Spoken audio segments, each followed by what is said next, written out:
সমস্ত ফেরেশতারা সিজদা করার জন্য আল্লাহর হুকুম মানতে রাজি হয়ে গেল। কিন্তু ফেরেশতার মধ্যেই একজন লালন পালন হয়েছে, তার নাম হলো, জোরেকার নাম কি? আগে কিন্তু ইবলিস ছিল না, আগে নাম ছিল কি? আযাজিল। উনি কিন্তু ফেরেশতা না, ফেরেশতার মধ্যে লালন পালন হয়েছে। আল্লাহ একবার জিনদের অন্যায় অপকর্মে অতিষ্ঠ হয়ে ফেরেশতাদের বললেন, যা ওদেরকে হত্যা করো। তখন জিন আর ফেরেশতারা যুদ্ধ লেগে জিনেরা সব মারা গেল। কিছু কিছু যুবক দিন তারা কুহে কাহাফ, সূরা কাহাফ পড়লে দেখবেন কুহে কাহাফ একটা পাহাড়ের পাথর, সেটা আশ্রয় করে নিল। ফেরেশতারা বলল, আল্লাহ ওরা ভয়ে পাহাড়ের পাথর এসে লুকায় গেছে, আমরা কি ওখানে গিয়ে হত্যা করব? আল্লাহ বলতেছে, যদি লুকায় যায় আর হত্যা করার দরকার নাই। কিন্তু একটা জিনের বাচ্চা খালি মাটিতে গড়াগড়ি করে। ফেরেশতারা বলল, আল্লাহ এই তো জিনের বাচ্চা গড়াগড়ি করে, আরে করবো কি? আল্লাহ বলতেছে, এখনো পাপ করে নাই। ও এখনো কি করে নাই? পাপ করে নাই। বাচ্চারা কোনো পাপ করে? এই কথা কেন? হিন্দুর বাচ্চা হোক আর মুসলমানের বাচ্চা হোক আর ইহুদির বাচ্চা হোক আর খ্রিস্টানের বাচ্চা হোক, বাচ্চাদের কোনো পাপ আছে? বাচ্চারা কোনো অন্যায় করে? এরপরেও ইসরায়েলের ইহুদিরা ফিলিস্তিনের হাজার হাজার শিশু বাচ্চাকে হত্যা করতেছে। দরকার কথা ঠিক কিনা?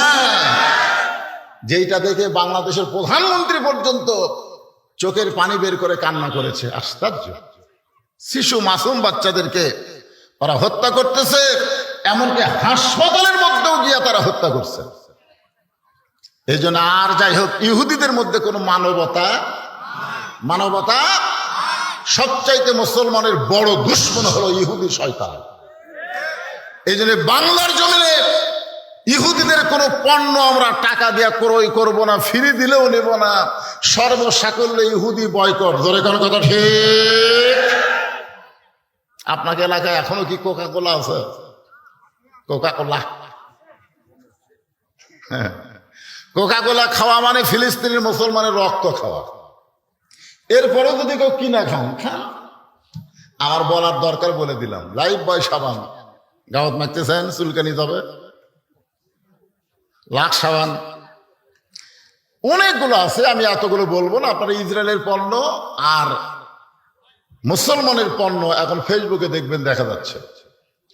ওই কোকা কোলা থেকে আমাদেরকে ফিরে রাখার জন্য আফগানিস্তানের মজো আমাদেরকে খাওয়ার জন্য বলা হচ্ছে। দরকার কথা ঠিক কিনা?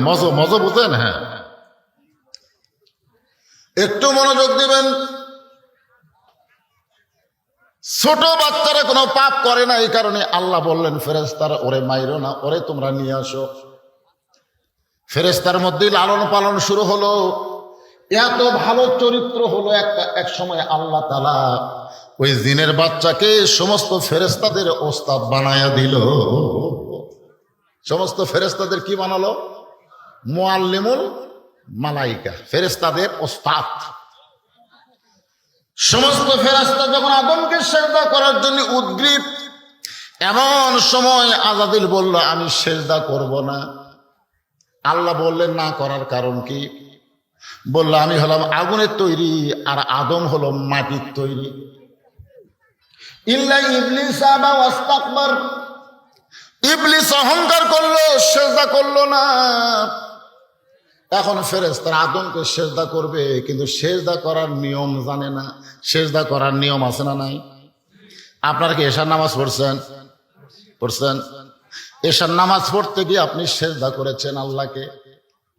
সিজদার ভিতরে আমরা বললাম সুবহান রাব্বিয়াল আলা, সুবহান রাব্বিয়াল আলা।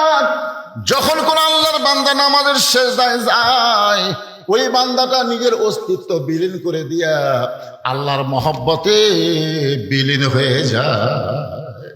ইমাম গাজ্জালী রাহমাতুল্লাহ আলাইহি বলেন, এক জাগ পানির মধ্যে এক মুষ্টি চিনি ঘন্টন করলে ওই চিনি যেমন পানির মধ্যে হারিয়ে যায়, আল্লাহর কোন বান্দা যখন নামাজের মধ্যে যাবে, ওই বান্দাটা ইন্নাস সালাতা তানহা আনিল ফাহশাই ওয়াল মুনকার, একমাত্র নামাজে পারে মানুষকে যাবতীয় অন্যায়